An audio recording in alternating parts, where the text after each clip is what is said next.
Hello नमस्कार साथियों, आप सभी का स्वागत है VIP India education YouTube channel पर। और आज आरडब्ल्यू की रेलवे विज्ञान बुक का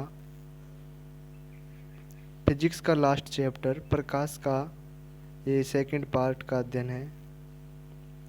पिछले वीडियो में वॉइस की थोड़ी प्रॉब्लम थी, उसको इस वीडियो में ठीक किया जा रहा है। आप कमेंट में बताएंगे कि इस वीडियो में वॉइस की क्वालिटी कैसी है। अब करते हैं टॉपिक को स्टार्ट। प्रकाश की मुख्य 6 घटनाओं में से अभी तक हम परावर्तन की घटना का अध्ययन कर चुके हैं। अब हम दूसरी घटना अपवर्तन का अध्ययन करते हैं, रिफ्रेशन।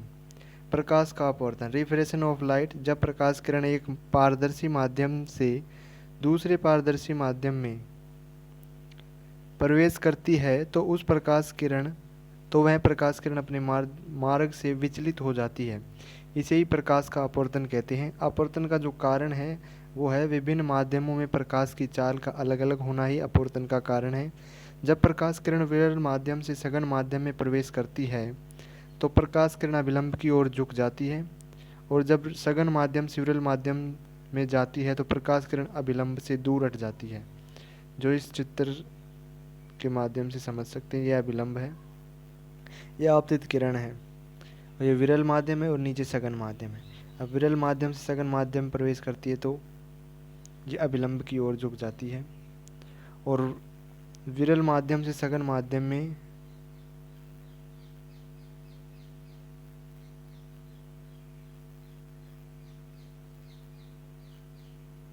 सघन से विरल में प्रवेश करती है तो अभिलंब से दूर हट जाती है। ये थोड़ी टाइपिंग मिस्टेक है यहाँ। ऊपर सघन माध्यम आएगा, नीचे विरल माध्यम, तो सघन माध्यम से आएगी विरल माध्यम में तो अभिलंब से दूर हट जाएगी। यदि प्रकाश किरण अभिलंब के समांतर प्रवेश करती है तो उसकी दिशा में कोई परिवर्तन नहीं होता है, केवल गति में परिवर्तन होता है। अपवर्तन के नियम क्या है? प्रकाश के अपवर्तन के दो नियम हैं, आपतित किरण, अपवर्तित किरण तथा अभिलंब तीनों एक ही तल में स्थित होते हैं। आपतन कोण की ज्या साइन तथा अपवर्तन कोण की ज्या साइन का अनुपात एक नियतांक होता है। यदि अपवर्तनांक r तथा आपतन कोण, अपवर्तन कोण r तथा आपतन कोण i हो तो साइन i बटा साइन r बराबर नियतांक होता है, और इस नियम को स्नेल का नियम भी कहते हैं। स्नेल का नियम क्या है? साइन i बटा साइन r बराबर में कांस्टेंट। अपवर्तन के उदाहरण: पानी में डाली गई छड़ी टेढ़ी दिखाई देती है, तालाब की गहराई वास्तविकता से कम लगना, लेंस द्वारा प्रकाश की दिशा बदलना। अपवर्तनांक, रिफ्रैक्टिव इंडेक्स। किसी माध्यम का अपवर्तनांक उस माध्यम में प्रकाश की चाल और निर्वात में प्रकाश की चाल के अनुपात को दर्शाता है। इसे निम्नलिखित सूत्र से व्यक्त किया जाता है: n बराबर c अपॉन में v, जहाँ n माध्यम का अपवर्तनांक, c निर्वात में प्रकाश की चाल 3 × 10⁸ मीटर पर सेकंड होता है, v उस माध्यम में प्रकाश की चाल होती है। महत्वपूर्ण तथ्य क्या है? अपवर्तन तब होता है जब प्रकाश विभिन्न घनत्व वाले दो माध्यमों जैसे वायु और जल से गुजरता है। यदि प्रकाश गति कम करने वाले माध्यम में आता है जैसे वायु से कांच में, तो वह आपतन कोण से कम कोण पर झुकता है। यदि प्रकाश गति बढ़ाने वाले माध्यम में जाता है जैसे जल से वायु में, तो वह आपतन कोण से अधिक कोण पर मुड़ता है। कुछ माध्यमों के अपवर्तनांक, जैसे निर्वात में अपवर्तनांक होता है 1, वायु में होता है 1.0003, जल में होता है 1.33, कांच में 1.5 अपवर्तनांक होता है, हीरे का अपवर्तनांक 2.42 होता है। लेंसों का अपवर्तन: उत्तल लेंस, जिस लेंस की मोटाई बीच में अधिक और किनारों पर कम होती है उसे उत्तल लेंस कहते हैं। यह प्रकाश किरणों को अपवर्तित करके बिंदु पर केंद्रित करता है। महत्वपूर्ण तथ्य क्या है? इसे अभिसारी लेंस भी कहते हैं। अवतल लेंस, जिस लेंस की मोटाई किनारों पर अधिक होती है और बीच में कम होती है उसे अवतल लेंस कहते हैं। यह प्रकाश किरणों को अपवर्तित करके फैलाता है।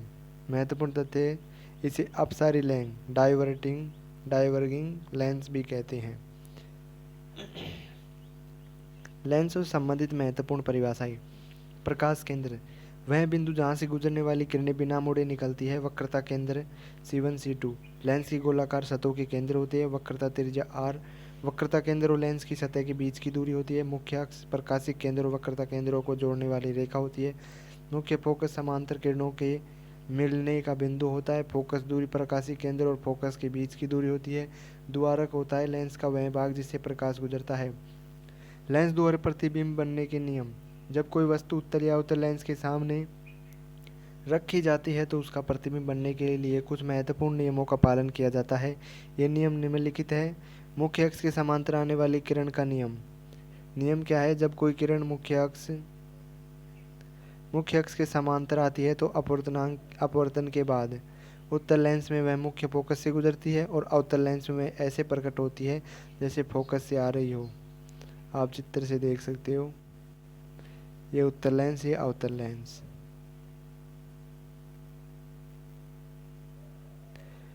फोकस से आने वाली किरण का नियम। जब कोई किरण मुख्य फोकस से होकर लेंस पर आपतित होती है तो मुख्य फोकस से होकर लेंस से आपतित होती है तो उत्तल लेंस में तो अपवर्तन के बाद अक्ष के समांतर हो जाती है, पहले चित्र में समांतर हो गई, और अवतल लेंस में ऐसे मुड़ती है जैसे मुख्य अक्ष के समांतर होती है। इस प्रकार से ये घूम जाती है जैसे मुख्य अक्ष के समांतर हो दिखे। तीसरा है प्रकाशीय केंद्र से गुजरने वाली किरण का नियम। जो किरण लेंस के प्रकाशीय केंद्र O से गुजरती है तो अपवर्तित नहीं होती है बल्कि सीधे निकल जाती है। दोनों ही लेंसों में ये सीधे निकल जाती है।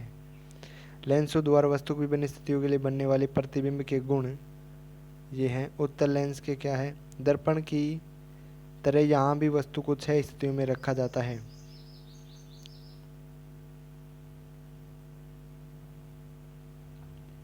वस्तु की स्थिति और प्रतिबिंब की स्थिति है ये। प्रतिबिंब का आकार, प्रतिबिंब की प्रकृति और विकिरण आरेख देखते हैं। 6 स्थितियाँ उत्तल लेंस की।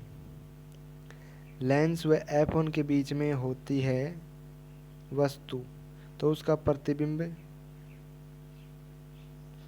लेंस की दिशा में स्थित होता है। प्रतिबिंब का जो आकार है बड़ा आवर्धित होता है। प्रतिबिंब की प्रकृति आभासी व सीधा होता है और एक किरण आरेख आप देख सकते हैं। F1 पर होती है वस्तु तो अनंत पर और उच्च आवर्धित का वास्तविक एवं उल्टा प्रतिबिंब बनता है। F1 में 2F1 के बीच में है तो 2F2 के पीछे बनेगा, आवर्धित होगा, वास्तविक और उल्टा होगा। ये किरण आरेख देख लीजिए आप। 2F1 पर तो 2F2 पर बनेगा समान आकार का, वास्तविक एवं उल्टा होगा प्रतिबिंब। 2F1 के पीछे यदि वस्तु है तो F2 और 2F2 के बीच में प्रतिबिंब बनेगा, वास्तविक एवं उल्टा उसकी प्रकृति और वास्तविक एवं उल्टा उसकी आकृति होगी। और ये किरण आरेख है। अनंत पर तो F2 पर बनेगा, अत्यधिक छोटा बिंदु का आकार होगा, वास्तविक और उल्टा होगा। इस तरीके से अवतल लेंस की स्थितियाँ देखते हैं। उत्तल लेंस की भांति अवतल लेंस में वस्तु को 6 स्थितियों रखने की आवश्यकता नहीं होती है क्योंकि 5 स्थितियाँ होती है अनंत को छोड़कर। प्रतिबिंब के गुण समान रहते हैं। तो अपन देखते हैं 2 स्थितियों पर, एक तो अनंत पर और एक अनंत दूरी पर। अनंत पर है तो प्रतिबिंब F पर बनेगा, आकार होगा अत्यधिक ऊंचा, प्रकृति होगी आभासी एवं सीधा। ये किरण आरेख है। अनंत पर होगा तो फोकस व प्रकाशीय केंद्रों के बीच में प्रतिबिंब बनेगा, अत्यधिक छोटा होगा, आभासी तथा सीधा वस्तु से छोटा होगा। लेंसों के लिए चिन्ह परिपाटी नियम। लेंसों के लिए चिन्ह परिपाटी दर्पण के समान ही है। लेंस का उपयोग, उत्तल लेंस का उपयोग कैमरा में उत्तल लेंस का उपयोग कैमरे में प्रतिबिंब बनाने के लिए किया जाता है। यह प्रकाश को केंद्रित कर स्पष्ट चित्र उत्पन्न करता है। दूरबीन, दूर स्थित वस्तुओं को बड़ा और स्पष्ट दिखाने के लिए उत्तल लेंस का उपयोग किया जाता है। माइक्रोस्कोप में छोटे जीवाणुओं और वस्तुओं को बड़ा करके दिखाने के लिए उत्तल लेंस का उपयोग किया जाता है। आंखों के चश्मे में हाइपरमेट्रोपिया यानी दूरदृष्टि दोष वाले लोगों के चश्मों में उत्तल लेंस का प्रयोग किया जाता है। यह आंख में प्रकाश किरणों को रेटिना पर केंद्रित करने में मदद करता है। फिल्म प्रोजेक्टर में उत्तल लेंस का उपयोग प्रोजेक्टर में छवि को बड़ा और स्पष्ट करने के लिए किया जाता है। मानव नेत्र में आंख का लेंस भी एक प्राकृतिक उत्तल लेंस होता है जो प्रकाश को रेटिना पर केंद्रित करता है। अवतल लेंस के उपयोग क्या है? निकट दृष्टि दोष यानी मायोपिया में, मायोपिया वाले लोगों के चश्मों में अवतल लेंस का उपयोग किया जाता है। निकट के लिए अवतल आगा और दूर दृष्टि दोष के लिए उत्तल लेंस का प्रयोग होता है। यह प्रकाश को इस प्रकार अपवर्तित करता है कि रेटिना पर केंद्रित हो सके। गोलीलियन दूरदर्शी के लिए अवतल लेंस का उपयोग गोलीलियन दूरदर्शी में देखने की सीमा को बढ़ाने के लिए किया जाता है। लेजर उपकरण में अवतल लेंस का उपयोग लेजर बीम को फैलाने के लिए किया जाता है। ऑटोमोबाइल रियर व्यू मिरर में कुछ वाहनों में अवतल लेंस का उपयोग चौड़ा दृश्य यानी वाइड एंगल व्यू प्राप्त करने के लिए किया जाता है।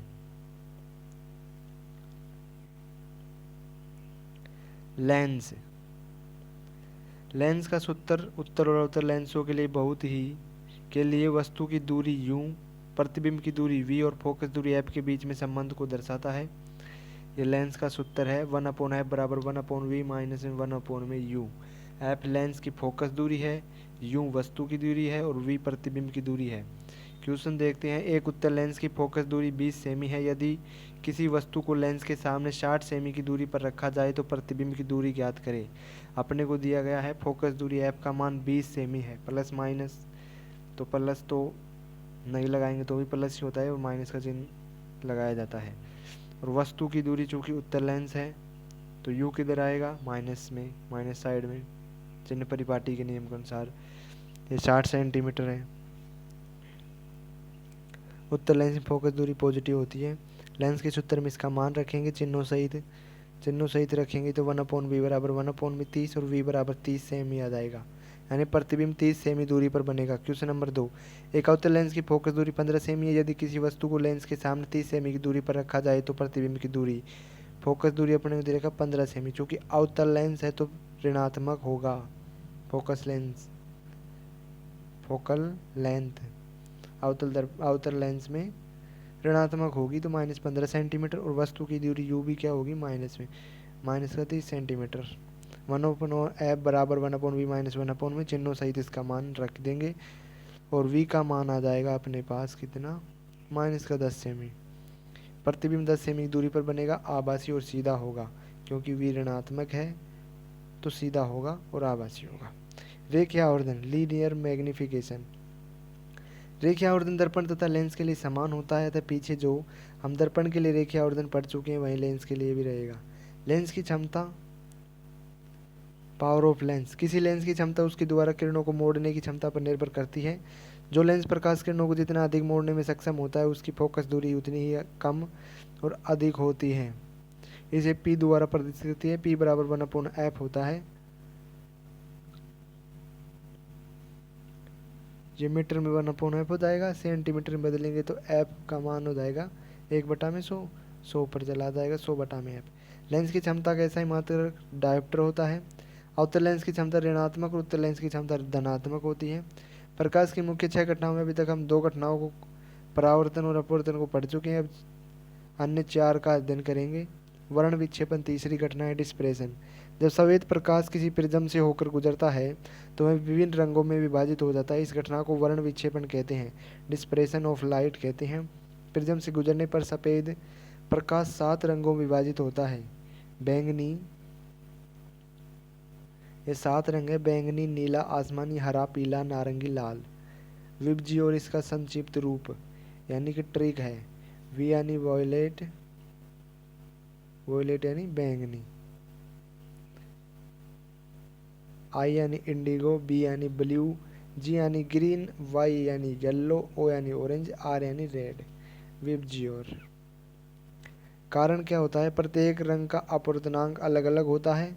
बैंगनी रंग सबसे अधिक अपवर्तित होता है और लाल रंग सबसे कम अपवर्तित होता है। इस कारण बैंगनी रंग सबसे नीचे और लाल रंग सबसे ऊपर दिखाई देता है। उदाहरण, वर्षा के बाद इंद्रधनुष वर्ण विक्षेपण का प्राकृतिक उदाहरण है। सीडी और डीवीडी पर दिखाई देने वाले रंग भी वर्ण विक्षेपण का प्रभाव है। अब इनको लाल रंग और बैंगनी रंग की तरंगदैर्ध्य में तुलना है। तरंगदैर्ध्य के अनुसार लाल रंग में सबसे अधिक होती है तरंगदैर्ध्य, बैंगनी की सबसे कम होती है। लाल की सबसे अधिक होती है इसलिए खतरे के चिन्ह लाल रंग से बनाए जाते हैं। आवृत्ति लाल की सबसे कम होती है, बैंगनी की सबसे अधिक होती है। ऊर्जा लाल की सबसे कम, बैंगनी की सबसे अधिक होती है ऊर्जा। प्रिज्म,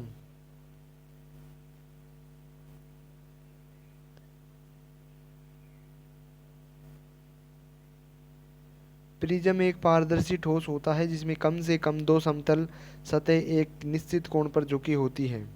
यह प्रकाश का अपवर्तन और वर्ण विक्षेपण करता है। महत्वपूर्ण तथ्य क्या है, प्रिज्म का कोण, प्रिज्म के 2 अपवर्तन सतहों के बीच का कोण प्रिज्म कोण कहलाता है। यह प्रकाश के झुकाव को प्रभावित करता है।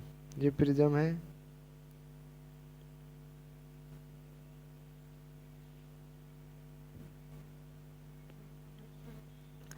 जो फोर्थ घटना है वो है प्रकीर्णन, स्कैटरिंग। प्रकाश ने केवल प्रिज्म पर यह पानी की बूंदों को टकराकर 7 रंगों में बढ़ता है, बल्कि जब पृथ्वी के वायुमंडल में प्रवेश होने पर भी कणों, धूल कणों, गैस कणों आदि से टकराकर 7 रंगों में बढ़ता है। यह प्रकीर्णन कहलाता है।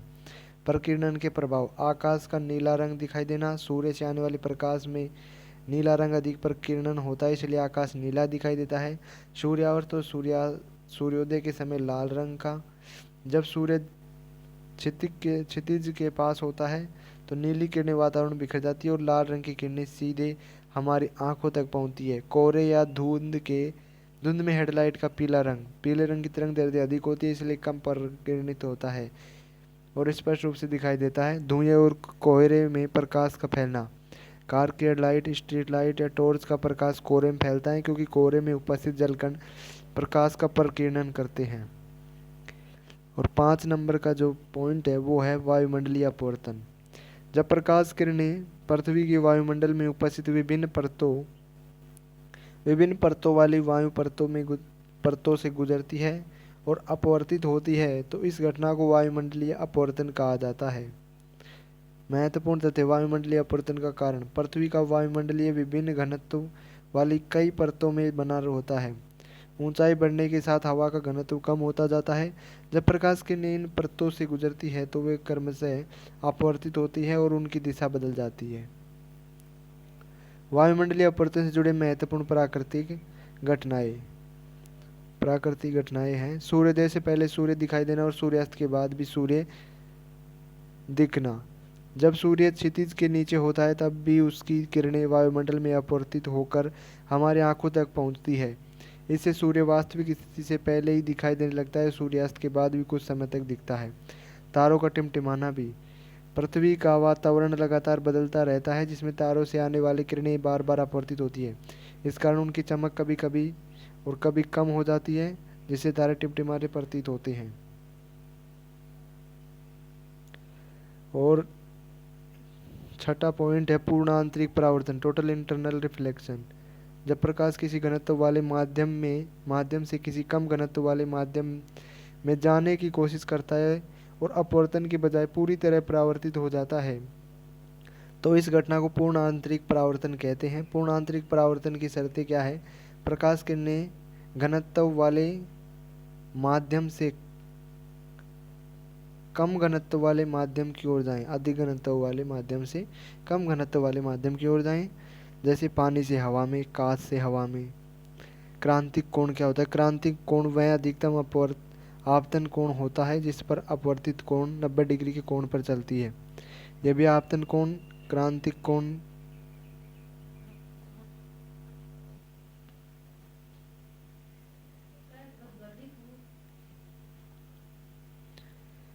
यदि आपतन कोण I क्रांतिक कोण C के बराबर होता है तो प्रकाश अपवर्तित होकर बाहर निकल जाता है। यदि आपतन कोण I क्रांतिक कोण C के बराबर होता है तो प्रकाश विभाजक सतह से पर 90 डिग्री के कोण पर चलने लगता है। यदि आपतन कोण I क्रांतिक कोण C से अधिक होता है तो प्रकाश बाहर न जाकर पूरी तरह उसी माध्यम में परावर्तित हो जाता है। इस घटना को पूर्ण आंतरिक परावर्तन कहते हैं। क्रांतिक कोण निकालने का जो सूत्र है, क्रांतिक कोण C निम्नलिखित सूत्र से ज्ञात किया जाता है। साइन C बराबर होता है n2/n1। n1 घनत्व वाले माध्यम का अपवर्तनांक और n2 होता है कम घनत्व वाले माध्यम का अपवर्तनांक। n1 is greater than n2 TR के लिए घनत्व वाले माध्यम का अपवर्तनांक अधिक होना चाहिए टोटल इंटरनल रिफ्लेक्शन के लिए।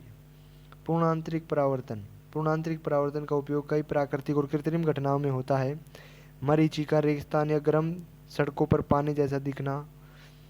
मरीचिका एक दृश्य भ्रांति है, ऑप्टिकल इल्यूशन है, जो गर्म रेगिस्तान या गर्म सड़कों पर देखी जाती है। इसमें दूर से पानी भरे होने का आभास होता है, लेकिन वास्तव में वहाँ पानी नहीं होता है। हीरे की चमक, ये इसके उदाहरण है। हीरे की चमक का मुख्य कारण पूर्ण आंतरिक परावर्तन है। हीरे में पूर्ण आंतरिक परावर्तन कैसे होता है? तो हीरे का अपवर्तनांक रिफ्रैक्टिव इंडेक्स होता है 2.42, बहुत अधिक होता है, जिससे इसका क्रांतिक कोण क्रांतिक कोण है सी, जो बहुत कम हो जाता है, 24.4 डिग्री होता है। जब प्रकाश हीरे में प्रवेश करता है तो वह भीतर कई बार परावर्तित होता है, जिसके बाहर निकलने से पहले पूरी तरह परावर्तित होकर चमकदार दिखाई देता है। प्रकाशिक तंतु। प्रकाशिक तंतु एक पतली कांच या प्लास्टिक की नलिका होती है जिसमें प्रकाश का संचार पूर्ण आंतरिक परावर्तन के माध्यम से होता है। प्रकाशिक तंतु में पूर्ण आंतरिक परावर्तन कैसे होता है? एक उच्च अपवर्तनांक वाला कोर और निम्न अपवर्तनांक वाली क्लैडिंग होती है। जब प्रकाश कोर के अंदर प्रवेश करता है तो पूर्ण आंतरिक परावर्तन न के कारण बार बार परावर्तित होता है और बिना बाहर निकले लंबी दूरी तक यात्रा करता है। यह ऊर्जा हानि को कम करता है और उच्च गति से डाटा ट्रांसफर संभव होता है। यह इस प्रकार से 6 घटनाएं समाप्त होती है और लेंस की शक्ति को पढ़ते हैं हम। किसी लेंस की क्षमता द्वारा किरणों को मोड़ने की क्षमता पर निर्भर करती है। जो लेंस प्रकाश किरणों को जितना अधिक मोड़ने में सक्षम होता है उसकी फोकस दूरी उतनी ही कम अथवा अधिक होती है। इसे P द्वारा प्रदर्शित करते हैं। P बराबर 1/f होता है और P बराबर 100/f सेंटीमीटर में हो जाएगा। लेंस की क्षमता का SI मात्र डायोप्टर होता है। अवतल लेंस की क्षमता ऋणात्मक और उत्तल लेंस की क्षमता धनात्मक होती है। ये टॉपिक तो पहले भी आ चुका है। Thanks for watching, like the video, subscribe the channel. और फिजिक्स का एक पार्ट और आएगा जिसमें क्वेश्चन कराए जाएंगे।